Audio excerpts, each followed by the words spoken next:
All right, now in Solution Explorer, right-click Controllers and add a new folder, API. Now right-click this folder, add controller. Now from the template, this time we're going to use Web API 2 controller. Let's call this customers controller. Note the plural naming convention here. Okay, the first time you add an API controller, you get this README text file that guides you how to configure Web API. And it's pretty easy. In Solution Explorer, scroll down, open up global.asax.cs. So this is application start method. Now back to the README text file. Here it says add the following line to the beginning of application start method. So simply copy this and paste it here. Now you need to import the namespace, which is system.web.http. We're done with this file. Save. Let's close it. So here's our API controller. The first thing I want you to note here is that this class derives from API controller as opposed to controller. Now let's add an action here. Public. We want to return a list of customers. So we can set the return type to IEnumerable of customer. Import the namespace, which is vidly.models. Now let's call this get customers.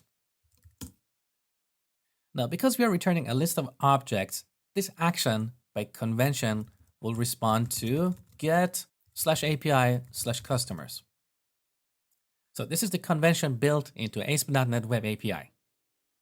Now in this action, we're going to use our context to get the customers from the database.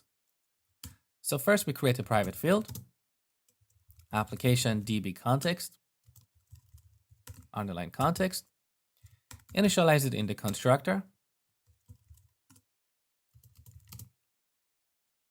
So nothing new so far.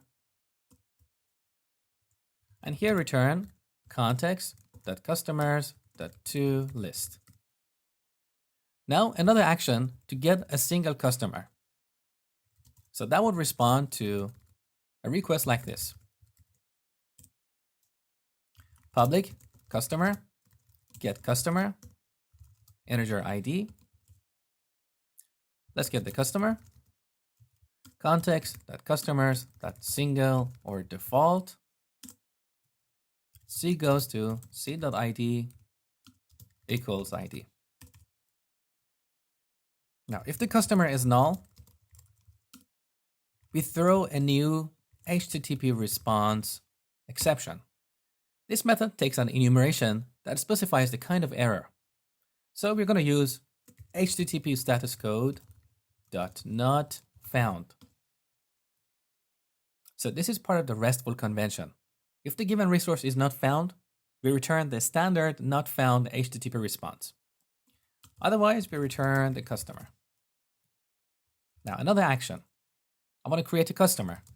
I want this to respond to a request like this. So we post a customer to customers collection. Public. What should we return here? By convention, when we create a resource, we return the newly created resource to the client, because that resource will probably have an ID generated by the server. So customer, create customer, customer, customer. So this customer object will be in the request body, and ASP.NET Web API framework will automatically initialize this. Now we should mark this action with HTTP post, because here we're creating a resource. So by applying this attribute here, this action will only be called if we send an HTTP post request. Now, alternatively, we could name the action using a convention, call it post customer, and this way we don't have to apply this attribute here. And this is the approach that tutorials on Microsoft website teach you. But I personally find this a poor approach, because if you rename this action in the future as part of code refactoring to, let's say, create customer, your code is going to break. this action will no longer respond to HTTP post requests. In fact, to be honest with you, I have broken an API like this before. So don't use this approach and prefer to explicitly apply this HTTP post attribute here. Now here, first we validate this object. So if model state not valid, we throw new HTTP response exception. And by convention, the exception would be of type HTTP status code.bad request. Otherwise, we add this object to our context and save the changes. Context.customers.add customer. Save changes. Now at this point, the ID property will be set based on the ID generated from the database. Now we return this customer object. Another action. I want this one to respond to a request like this. So public. Now in terms of return type, we can either return a customer or void. Different people have different opinions here, but in my opinion, either works. So void, update customer. Now here we need two parameters. One is ID, which is read from the URL, and the other is customer, which comes from the request body, similar to this action here. Again, we need to validate this input, so I'm going to borrow some code from the other action. Now at this point, we get the customer in database, single or default. C goes to c.id equals ID. Now it's possible that the client sent an invalid ID, so we need to check for the existence of this object. If customer in DB is null, we throw another HTTP response exception with status code not found, just like before. Now, otherwise everything is good, so we need to update the customer. Customer in DB, that name, duplicate this line, birth date is subscribed, and membership type ID set here.